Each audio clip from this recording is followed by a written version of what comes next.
कृष्णा, कैसे हैं आप? उम्मीद करती हूँ आप बहुत अच्छे होंगे। मैं मोनिका सिंघल अपने YouTube channel astro Monika Singhal पर आप सभी का हार्दिक स्वागत करती हूँ। तो मैं जब कुंडली पढ़ती हूँ तो बहुत सारे मेरे पास प्रश्न आते हैं कि हम खुद अपनी कुंडली कैसे पढ़ें। आप बताते हो कि अभी 7 तारीख को 7 जून को मंगल जो है वो सिंह राशि में प्रवेश करेगा, यानी कि 5 नंबर की राशि में। तो हम कैसे पता करें कि 5 नंबर की राशि कहाँ है? मेरे पास बहुत सारे ऐसे क्वेश्चन आते हैं। तो उसके लिए मैं आपको आज कुंडली बताना सिखा रही हूँ। इधर लेकर आइए जरा, कुंडली मैं आपको बताना सिखा रही हूँ। तो सबसे पहले हमें एक लगन चार्ट बनाना है। इसको कहते हैं लगन चार्ट। इसको हम चंद्र लगन कुंडली भी कह सकते हैं।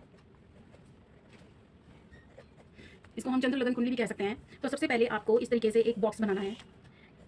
ये जो बॉक्स है इसमें ऐसे लाइन डालनी है, ऐसे लाइन डालनी है, फिर आपको ऐसे लाइन डालनी है, ऐसे लाइन डालनी है, ऐसे लाइन डालनी है, ऐसे लाइन डालनी है। अब ये लगन चंद्र लगन कुंडली क्या होती है? चंद्र लगन कुंडली का मतलब होता है कि जब हम पैदा होते हैं उस टाइम पे चंद्रमा जब हमारे पैदा होने पर आकाश में किस स्थिति में था वो हमारा चंद्र लगन कुंडली कहलाता है। तो सबसे पहले यहाँ पे देखिए, ये हमने फर्स्ट हाउस से कुंडली स्टार्ट करनी है। इसको हम काल पुरुष की कुंडली भी बोलते हैं। काल पुरुष कुंडली, इसको हम काल पुरुष की कुंडली भी बोलते हैं। ये हमने जैसे 1 नंबर लिया है, 2 3 4 5 6 7 8 9 10 11 12। तो ये मैंने जो गिनतियाँ लिखी हैं, ये 12 जो हैं इनको हम हाउसेस बोलते हैं। हाउसेस यानी कि भाव।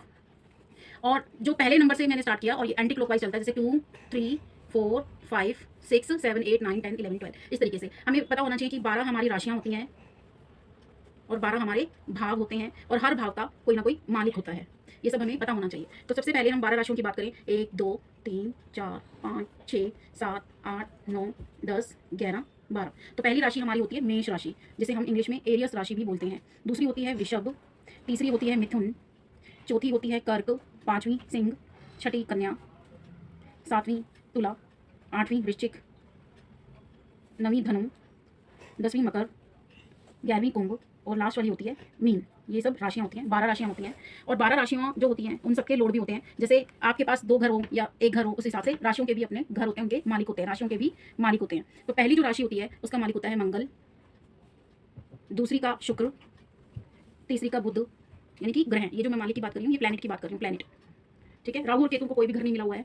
कर्क यानी कि चंद्रमा, सिंह यानी कि लियो मतलब सिंह मतलब सूरज, कन्या यानी कि अगेन बुध, तुला यानी कि शुक्र, वृश्चिक वृश्चिक यानी कि मंगल, धनु बृहस्पति जो हमारे ग्रह हैं बृहस्पति, मकर कुंभ ये दोनों शनि प्लैनेट को रूल होते हैं, शनि प्लैनेट है इनका दोनों का, और मीन अगेन बृहस्पति। तो ये हमारी 12 राशियां हैं, इन 12 राशियों के स्वामी होते हैं। ऐसे ही फर्स्ट हमारा भाव होता है, यानी कि फर्स्ट हमारा हाउस। ये जो फर्स्ट हाउस है इसके भी मालिक यही, इसी के अकॉर्डिंग इनके मालिक भी यही होते हैं। फर्स्ट हाउस जो होता है वो हमारी पर्सनैलिटी को बताता है, हमारे हाव भाव को बताता है। पर्सनैलिटी या हमारी शारीरिक रचना, जिसमें हमारे बाल, हमारी त्वचा ये सब आ जाती है। शारीरिक त्वचा, हमारा मानसिक जो स्टेटस होता है, शारीरिक और मानसिक स्टेटस, ये हमें अपने फर्स्ट हाउस से पता लगता है। सेकंड हाउस जो होता है जिसको हम सेकंड भाव बोलते हैं, वो हमारा धन संचय का, हमारे परिवार का धन संचय, परिवार और वाणी, आँख इनका हमारा होता है। आँख हमारी कैसी रहेगी, हमारी वाणी कैसी रहेगी, हम अपने परिवार में कैसा रिलेशन बनाएंगे, पैसा कैसे हम जोड़ेंगे। तीसरा जो हाउस होता है वो हमारा होता है भाई का हाउस, भाई।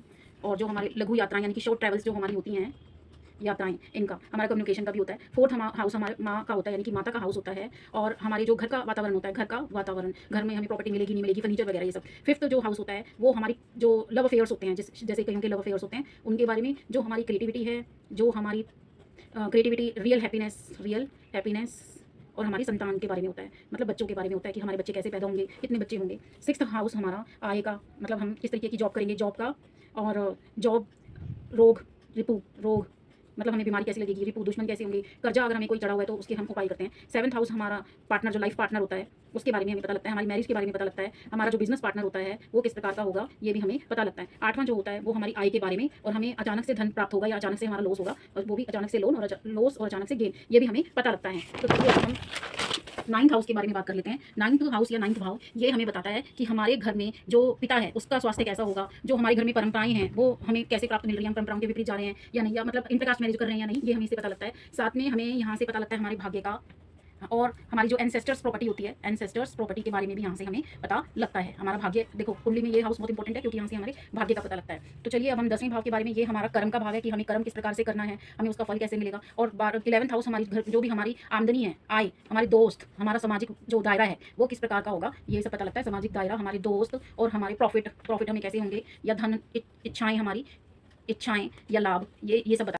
और 12वां भाव अंत में हमें क्या देगा, मोक्ष बताता है। 12वां भाव हमें मोक्ष बताता है। जो फॉरेन, जो विदेश से जो हमारी आय होती है, ये विदेश में जाना होता है, ये सब चीज़ें हमें या हम जो हॉस्पिटल का जो हमारा खर्चा होता है, ये सब हमें 12th हाउस से पता लगता है। तो आज के लिए ही मैं इतना यहाँ पे समाप्त करना चाहूँगी। अगर आप मुझसे जुड़ना चाहते हैं, मुझसे अपनी कंसल्टेशन लेना चाहते हैं, तो मैंने डिस्क्रिप्शन में अपना नंबर दिया हुआ है, आप वहाँ से संपर्क कर सकते हैं। तो तब आज मैंने जितना बताया वो आप पूरा पक्का याद कर लीजिए। मैं नेक्स्ट एपिसोड में आऊँगी, तब तक के लिए धन्यवाद। जय श्री कृष्णा।